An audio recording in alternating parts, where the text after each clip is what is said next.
उत्तर प्रदेश में ब्राह्मण और ठाकुरों की जिस तरीके से एक जंग देखने को मिल रही है वो कहीं ना कहीं चौंका देने वाली है। और अगर हम बात ब्राह्मणों की करें तो ब्राह्मण भी यूं ही नहीं परेशान है उत्तर प्रदेश में।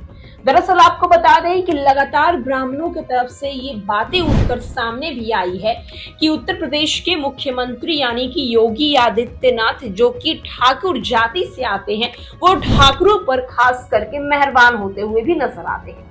अब इन बातों में कितनी सच्चाई है ये तो उत्तर प्रदेश के तमाम जितनी जनता है यानी कि जितनी वोट बैंक है वो आने वाले समय में बताएंगे। लेकिन फिलहाल उत्तर प्रदेश में ब्राह्मण और ठाकुरों के बीच आखिर क्यों इतनी मतभेद देखने को मिल रही है और आंकड़े क्या कुछ कहते हैं ये हम आपको एक एक करके बताएंगे।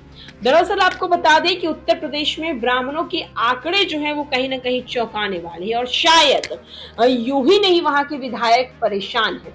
दरअसल उत्तर प्रदेश की भारतीय जनता पार्टी के लिए ब्राह्मण विधायकों की बैठक को हल्के में नहीं लिया जा सकता।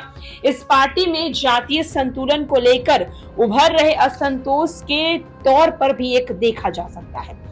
आपको बताते चले कि उत्तर प्रदेश में ठाकुर कुटुंब के बाद हाल ही में हुए ब्राह्मण विधायकों की बैठक के बाद जातीय समीकरण को लेकर हलचल तेज हो गई है। कई सियासी जानकार इसे ठाकुर बनाम ब्राह्मण की राजनीति के तौर पर भी देख रहे हैं, जिसमें सत्ता में भागीदारी से लेकर संगठन में अपनी अपनी जाति की हिस्सेदारी के लिए दबाव बनाने की रणनीति से भी जोड़कर देखा जा रहा है। भारतीय जनता पार्टी के लिए ब्राह्मण विधायकों की बैठक को हल्के में नहीं लिया जा सकता है। सूत्रों के मुताबिक इस बैठक में पार्टी के अंदर ब्राह्मण समाज की भूमिका, उनके प्रतिनिधित्व और शक्ति को लेकर चर्चा की गई है, जिसे इस बात पर बल मिलता दिख रहा है कि पार्टी में उनकी आवाज दब रही है, जिससे उनमें असुरक्षा और असंतोष बढ़ रहा है। यूपी में ठाकुर और ब्राह्मण वर्ग शुरू से ही बीजेपी को कोर वोट बैंक रहे हैं। बैठक में इस बात पर चर्चा हुई है कि ब्राह्मणों की आवाज कमजोर हो रही है। हालांकि ये बात यूं ही नहीं उठी है।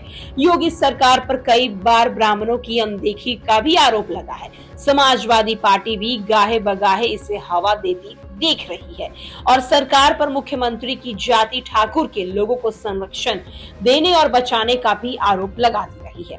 अगर हम रिपोर्ट्स की बात करें तो उत्तर प्रदेश में ब्राह्मणों की आबादी करीब 10 से 11% है, जबकि ठाकुरों की आबादी लगभग 6 से 7% है।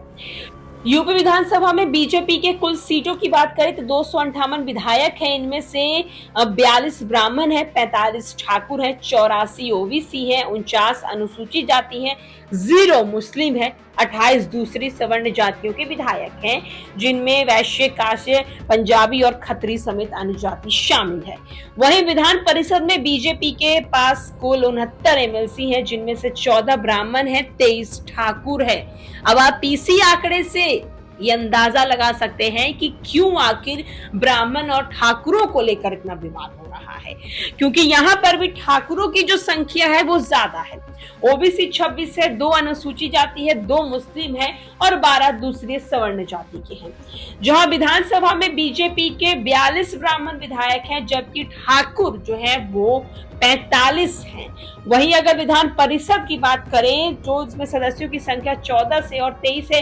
इन्हीं वर्ष में मानसून सत्र के दौरान जब ठाकुर विधायक की बैठक हुई, इसमें मुख्यमंत्री के प्रति एकजुटता दिखाने के तौर पर देखा गया, लेकिन इस बार ब्राह्मण विधायकों की बैठक पर पार्टी की ओर से उन्हें नसीहत दे दी गई। तो आप देख सकते हैं कि उत्तर प्रदेश की राजनीति में खास करके अगर कहा जाए कि बीजेपी खुद अपने अंदर में ही कहीं न कहीं उलझती हुई नजर आ रही है ब्राह्मण और ठाकुर जाति को लेकर। अब देखने वाली बात होगी कि इसे उत्तर प्रदेश के सीएम योगी आदित्यनाथ किस तरीके से लेते हैं और ठाकुरों और ब्राह्मण के बीच जो चल रही मतभेद है उसे वो कैसे सुलझाते हैं।